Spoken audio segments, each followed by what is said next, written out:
A ver, sí, el chocolate sí tiene algunas propiedades, ahí vamos a mencionar cuáles.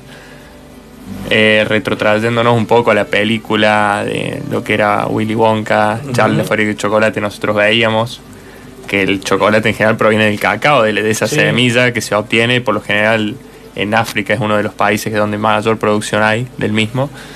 Y en sí el cacao, en ese sentido, tiene beneficios para el organismo, es cierto. A veces uno relaciona esta frase o a veces un poco de eslogan de alguna que otra marca comercial de si el chocolate da felicidad o no. Sí. Exactamente. El chocolate, el cacao en sí, tiene un aminoácido, que el aminoácido es un componente o un ladrillo del bloque de las proteínas, que se llama triptófano. Y el triptófano es un aminoácido que es precursor de un neurotransmisor que nosotros llamamos serotonina, conocida como hormona de la felicidad. La serotonina. Exactamente. Aquella que da como esa sensación de agradable, y que en aquellas personas que padecen alguna patología puntual asociada a depresión o algún tipo de trastornos donde se nota un poco atenuada. Entonces, dentro de la gama de alimentos que hay, el cacao es un alimento precursor de esa hormona de la felicidad, de esa serotonina. Ahora bien, la pregunta es, ¿todos los chocolates en sí tienen ese beneficio? Obviamente la industria, por una cuestión, como siempre hablamos, de rédito y para hacer más atractivo ese chocolate al público en general, el adicionante clásico, el chocolate clásico con leche, tiene un porcentaje bajo de ese cacao, que es lo que más hay en la gama comercial de las diversas mucha grasa marcas. O químicos, claro, y poco cacao puro. Claro, o la gran diferencia entre el chocolate blanco, que es a base de la manteca de ese cacao. Hay una marca muy conocida de chocolate que se ha instalado en Córdoba, sí, que vos te comes un cuadradito chiquito y pareciera que te comieras 1 kilo de chocolate, porque es chocolate puro. Sí.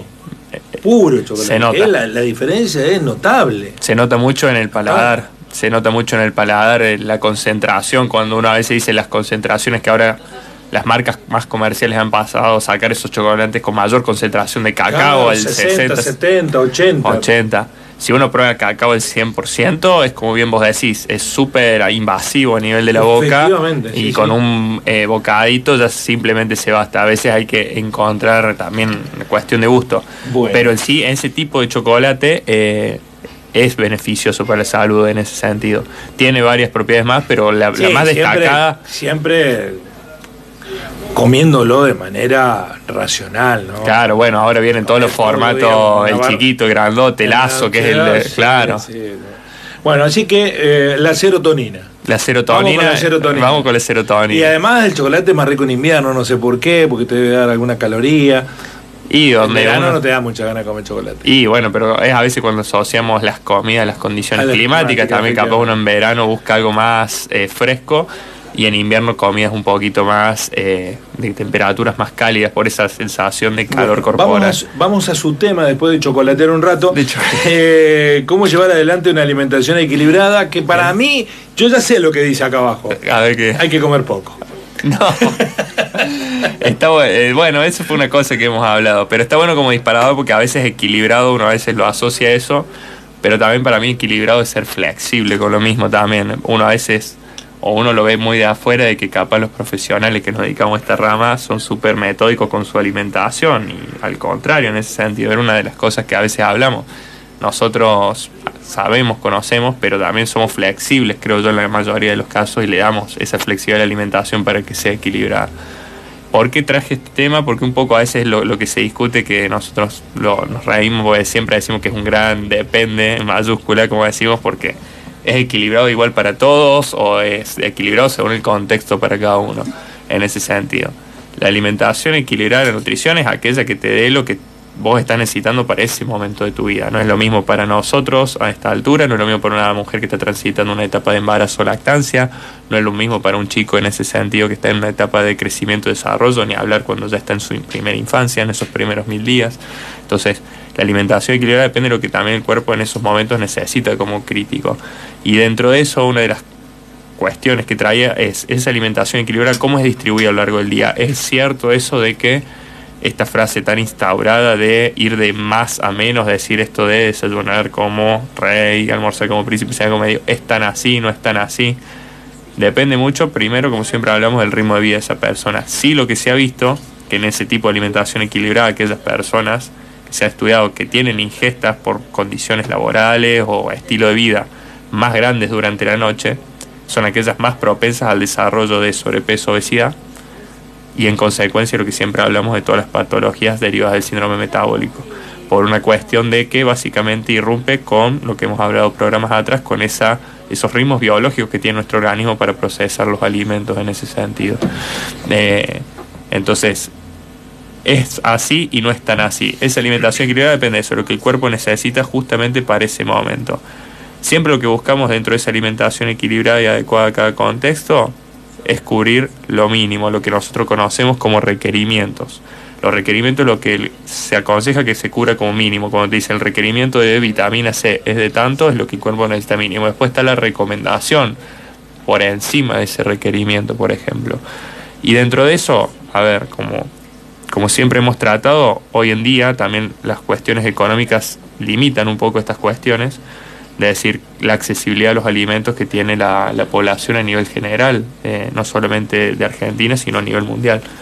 Y dentro de eso, como hablamos también en programas pasados, a veces la cuota que nosotros denominamos proteica, esta que la atribuimos mucho por lo general a alimentos de origen animal, cárnico, láctico, de la industria avícola, tranquilamente, y como se ha adoptado en muchas personas por una cuestión ética o por una cuestión de sustentabilidad o por ambas, pueden ser reemplazados por lo que a veces se denomina la proteína del futuro, que son las legumbres, que es esto que tenemos en demasía, que son más accesibles económicamente hablando, que desde mi punto de vista podrían ser más promovidas en lo que son las canastas básicas, por ejemplo, a nivel poblacional, y es un alimento bastante rendidor y bastante versátil, digamos, en ese sentido. ¿Por qué digo que es bastante versátil? Porque a nivel nutricional, más allá de cuota proteica, es muy rico en fibra, es rico en carbohidratos, es rico en diferentes complejos vitamínicos y minerales. Es muy versátil para sus preparaciones. Uno siempre asocia las legumbres al guiso, en ese sentido. Y dentro de eso, más allá del guiso, las preparaciones de hamburguesa, desde preparaciones dulces, hay gente que hace budines, hace galletitas a base de las mismas, les da esa versatilidad y es mucho más accesible económicamente hablando. Y como había hablado un poco Lourdes del programa pasado, también es un alimento que fomenta a nivel intestinal la distensión a nivel de gases, o este meteorismo se debe a base de la formación de gases por la digestión de estas legumbres, pero son beneficiosos como alimento para esa flora, para esa microbioma intestinal que había hablado Lourdes.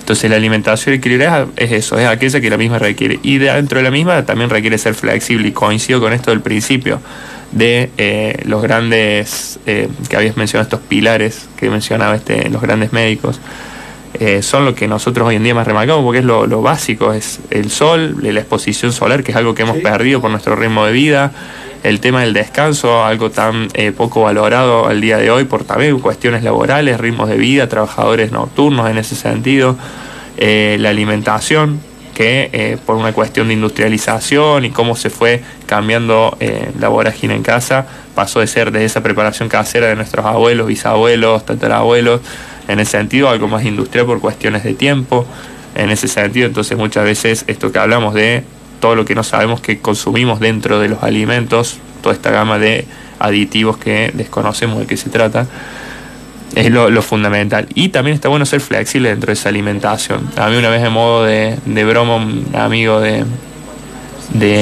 natación me preguntaba si yo comía normal. Él lo denominaba como normal. Yo digo, ¿y qué es para vos normal? Digamos, si es común de la gente, no sé. Pues está bueno eso. Claro, él interpretaba que uno, al tener esta profesión, es como súper riguroso, súper de lunes al lunes un relojito. Y yo siempre cuento lo mismo y me gusta ponerme como ejemplo, porque mi alimentación fue variando a la hora de conocer y ver cómo mi cuerpo también respondía de otra manera a lo largo del tiempo. Ustedes que me conocen hace bastante tiempo, el Lautaro de hace 15 años atrás era reacio a la fruta y verdura, por ejemplo. Súper reacio, pero era en esa etapa de la vida que no lo como, pero no me gusta, y dentro de ese no me gusta nunca lo probé. Y después uno empieza a ver eso. Y la flexibilidad la traigo de colación porque forma parte de esto que hablamos un poquito del chocolate, de la serotonina, de la felicidad, de la comida como evento social.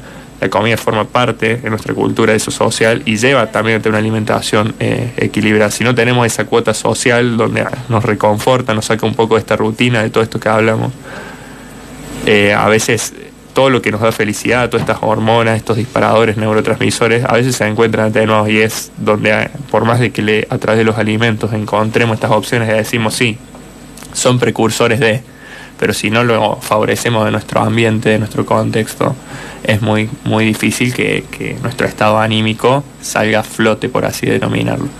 Entonces la idea era eso, y estaba bueno lo que vos me planteas del punto disparado del chocolate, porque sí, está bueno. Después hay que ver qué es lo que ofrece la industria, y la idea que nosotros como educadores, comunicadores, que la gente cada día conozca más en ese sentido.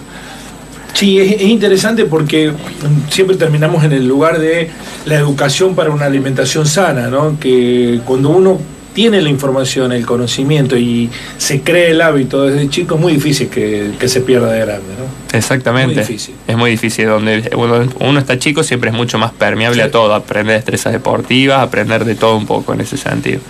Como siempre, un placer, Lautaro. Hasta Muchas la próxima gracias. semana. Que anden muy bien.